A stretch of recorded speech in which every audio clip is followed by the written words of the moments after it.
Come on. Hey, yo, Mr. Cameraman, if you do it, we got a party going on. Cameraman, can we get both hands up for like 2 seconds? Come on, man.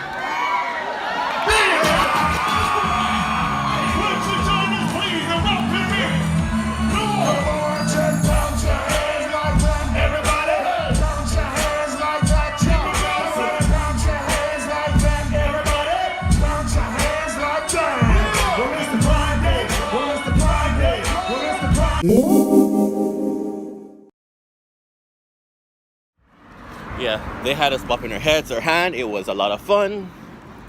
We had a great time.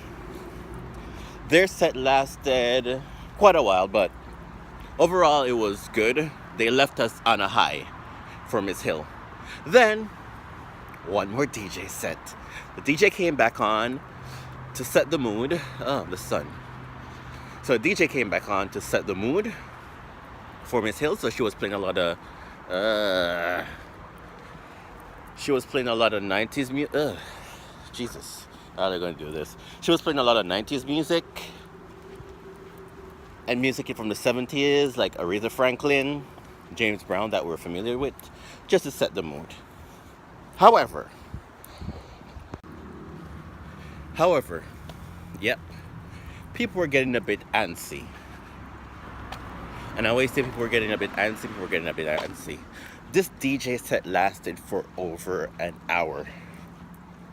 So we're there, then it's 8 o'clock, DJ's still playing. So what started happening was people started chanting, Lauren, Lauren, Lauren. So DJ's a master manipulator, right? So whenever people started shouting and asking for Lauryn Hill, she would play some music to distract them. Then they would just start dancing. Then they forgot Lauren wasn't on stage yet. Then they danced, then they start getting antsy again. Then they would start for Lauren, and she'll play more music to distract them. Or say something awesome like, how's it going, Vancouver? Then they'll shout, yeah, great. Then they forgot. This is how you control the sheeple. Whenever someone tries to rise up and start a revolution, throw them a distraction, they get distracted. Hey, you're in control again. Anyways, after an eternity, Miss Hill finally made it on stage. Y'all already know what's about to happen, so please show your love for the Queen.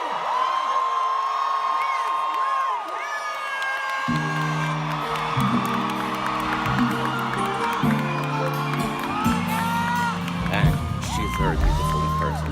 She has such a grace and elegance. But you know, the crowd was kind of irritated before she came, so the energy was kind of off. Even how I was in my head, I started over analyzing her performance, and initially she didn't live up to hype that the level that De La Soul had left the crowd with. She wasn't bringing that energy to us.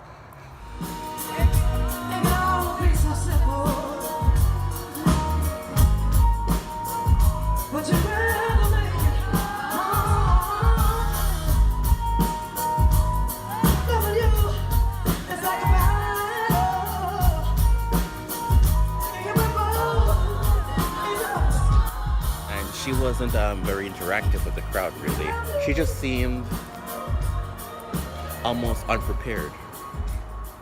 But I'll tell you why in a bit. That may have been the case. But she performed, then she stopped, gave a little speech. Same experience. And then to share with people who did have similar experiences so that we could together, appreciate this long history and this long tradition of music and make it relevant in our time. So it was about building bridges, it was about closing gaps, generational gaps, and putting us in a position where we had something to say as a collective, to the cosmos in our time, in our dispensation, that was relevant and soulful and deep. I appreciate your support. I appreciate that you appreciate Keep in mind, we're in Vancouver, right? It's the 20th, and it rains a lot. years. It's been raining all day. While she was on stage, it started to rain again. Just, well, drizzle. And while performing I think it was after she performed the X Factor, she enchanted us. We fell under her spell. It started pouring and we almost never realized that it was raining cats and dogs. This woman was captivating. The entire crowd was just singing along, rocking towards the sound of her voice.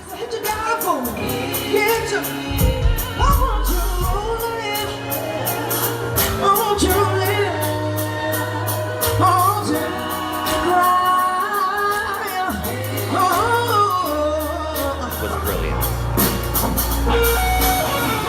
Then, she's like, okay, I'm gonna do something special for Canada. So she dropped the X Factor disc for Drake. The crowd was loving it. Which reds them lit like to sing some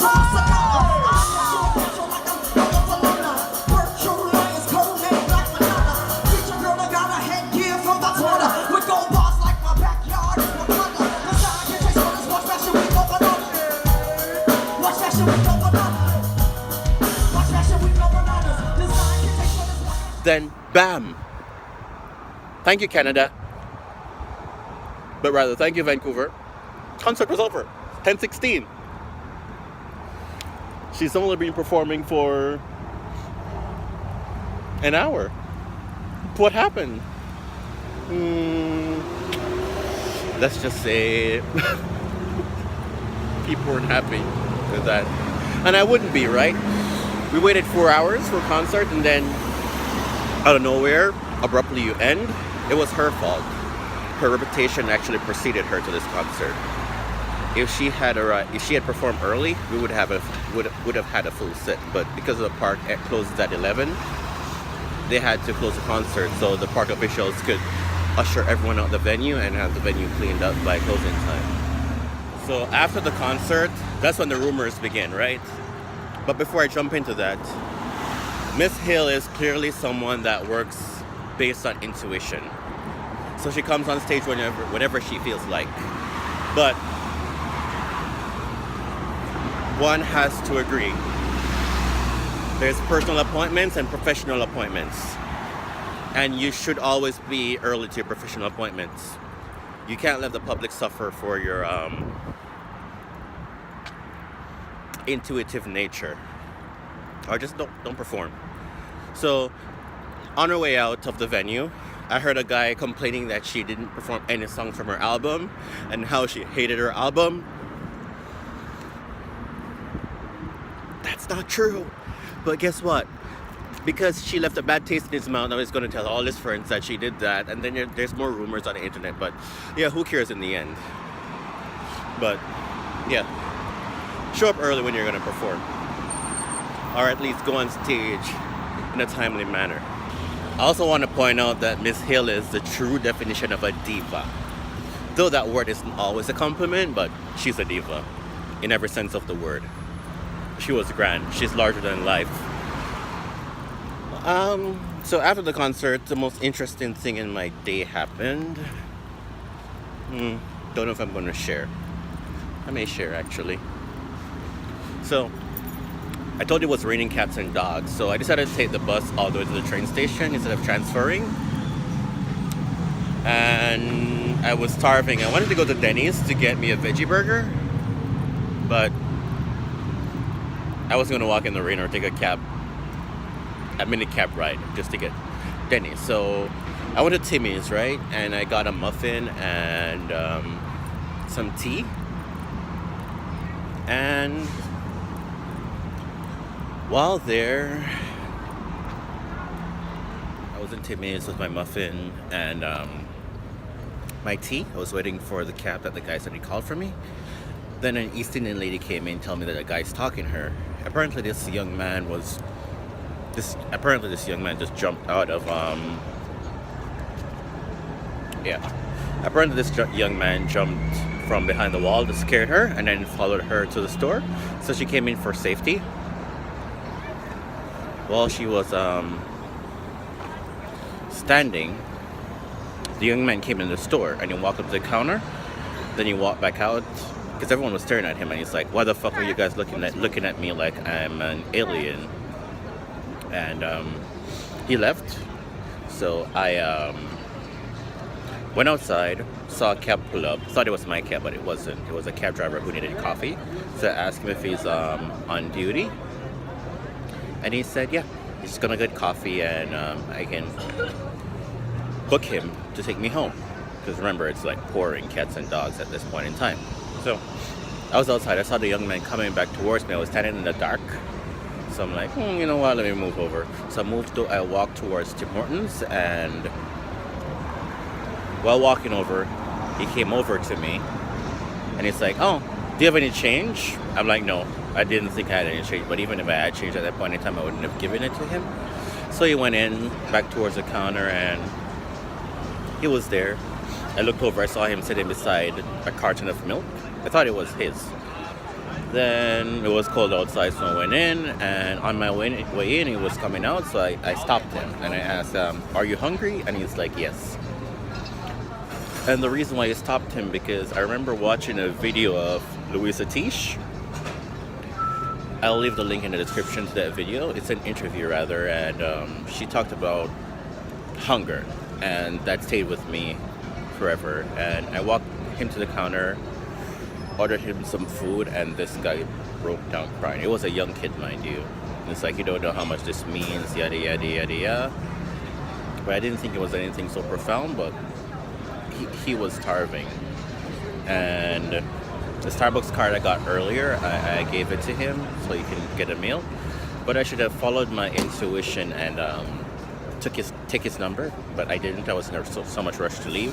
I didn't take his number. I called the store back and gave them my number to give him, because I called the store and asked if he was still there. They say yes, but he's fast asleep because he ate the meal and fell asleep. So I gave them my number to give him. So hopefully he'll get back to me so I can hook him up. There's someone I know who may be able to take care of him. So this goes to show you when young people are rebellious, they're not just rebellious for the sake of rebellious. There's always something behind it. So let's take care of our young people. Be a guide. Thank you so much. Well, thank you guys for watching. I'm in Gastown now, so I'm gonna get me some food. Ciao.